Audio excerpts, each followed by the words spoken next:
बौद्ध धर्म की पारंपरिक विधियों में मन को शांत करने के लिए सांस पर ध्यान केंद्रित करने की तकनीकें अत्यधिक महत्वपूर्ण मानी जाती हैं। इस ध्यान साधना में विभिन्न प्रकार की श्वसन प्रक्रियाएं शामिल हैं, जिनमें नाक से सांस लेना और मुंह से बाहर निकालना प्रमुख हैं। बौद्ध श्वसन व्यायामों में बलपूर्वक श्वसन करने के बजाय सहज और धीमे तरीके से सांस लेने पर जोर दिया जाता है। सांस के इन विभिन्न प्रकारों में से कुछ में सांस को रोक कर रखना होता है, जबकि कुछ में नहीं रोकना होता। कभी कभी हम सांस को अंदर खींचते हुए रुकते हैं और कभी कभी सांस को छोड़ने के बाद। यह सांस की प्रक्रिया व्यायाम के उद्देश्य पर निर्भर करती है। पारंपरिक बौद्ध विधि में शांत होने के लिए सांस को बाहर छोड़ने और फिर अंदर खींचने के चक्र का उपयोग किया जाता है।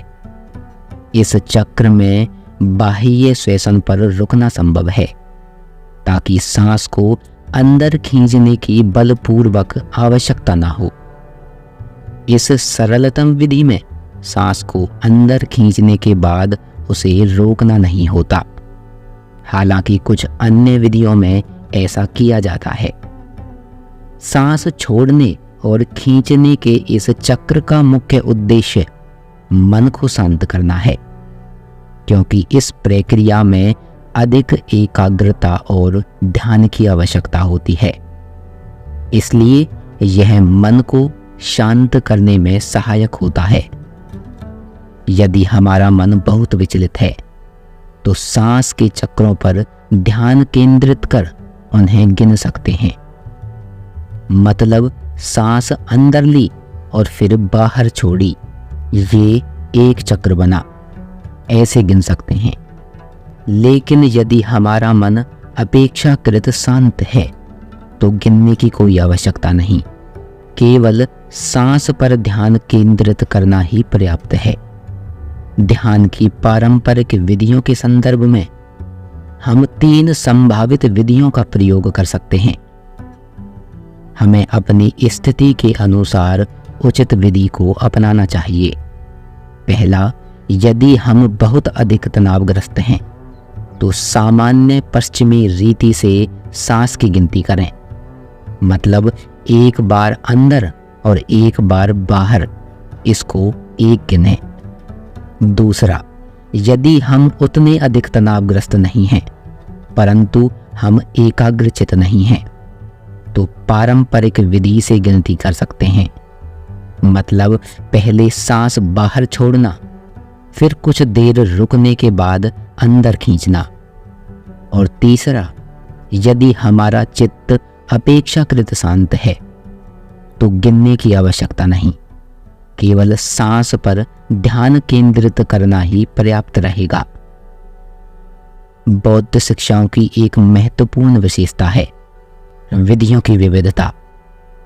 किसी विशेष उद्देश्य को प्राप्त करने के लिए विभिन्न विधियां होती हैं। इस विशेषता का लाभ उठाकर हमें अपने प्रति संवेदनशील होना होगा और उचित विधि को अपनाना भी होगा। ध्यान साधना के प्रारंभिक चरण में हम अपनी आंखें या तो फर्श की ओर देखते हुए खुली रख सकते हैं या फिर उन्हें बंद रख सकते हैं। देखिए, थेरवाद परंपरा में हम अक्सर आंखें बंद करके ध्यान करते हैं, जबकि महायान परंपरा में हम आंखें खुली रखते हैं और या तो नाक की नोक की सीध में या फिर फर्श की ओर देखते हैं। यदि हम नीचे फर्श की ओर नाक की नोक की सीध में देखते हैं तो आंखें अचेत रूप से संकेंद्रित होती हैं, ना कि सचेत रूप से। इसलिए यदि हम अत्यधिक तनावग्रस्त हैं तो आंखें बंद करके ध्यान साधना करना आसान होगा। लेकिन यदि हम पहले से ही कुछ शांत हैं तो बेहतर होगा कि हम अपनी आंखें खुली रखें और नीचे फर्श की ओर देखें। देखिए, हमें यह समझना होगा कि हम यह क्यों कर रहे हैं।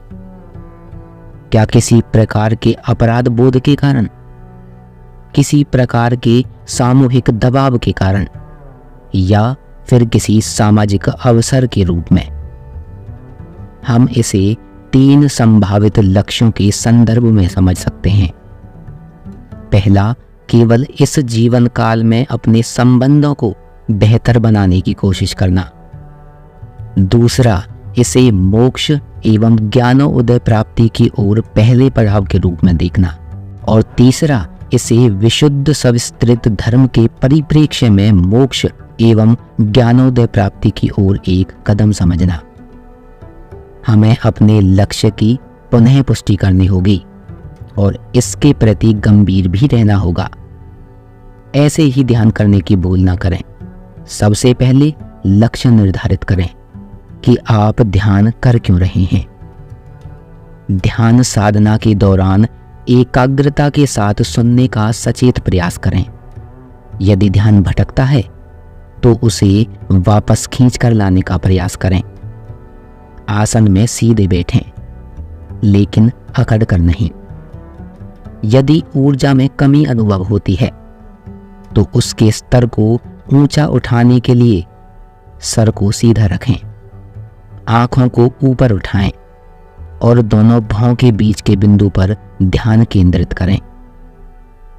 यदि बेचैन या तनावग्रस्त हैं तो ऊर्जा स्तर को कम करने के लिए सिर को सीधा रखते हुए आंखों को झुकाकर नाभि पर ध्यान केंद्रित करें। सांस खींचकर उसे तब तक रोकें जब तक उसे छोड़ने की तीव्र इच्छा ना हो। इस प्रकार सांस की इन विधियों और ध्यान साधना के माध्यम से हम अपने मन को शांत कर सकते हैं, खुद को शांत कर सकते हैं और आत्मज्ञान प्राप्त कर सकते हैं। साधकों, हम आशा करते हैं कि ये वीडियो आपको जरूर पसंद आई होगी। वीडियो को लाइक और चैनल को सब्सक्राइब करना ना भूलें। मिलते हैं जल्द ही एक और नई वीडियो के साथ। तब तक अपना ख्याल रखिए। धन्यवाद।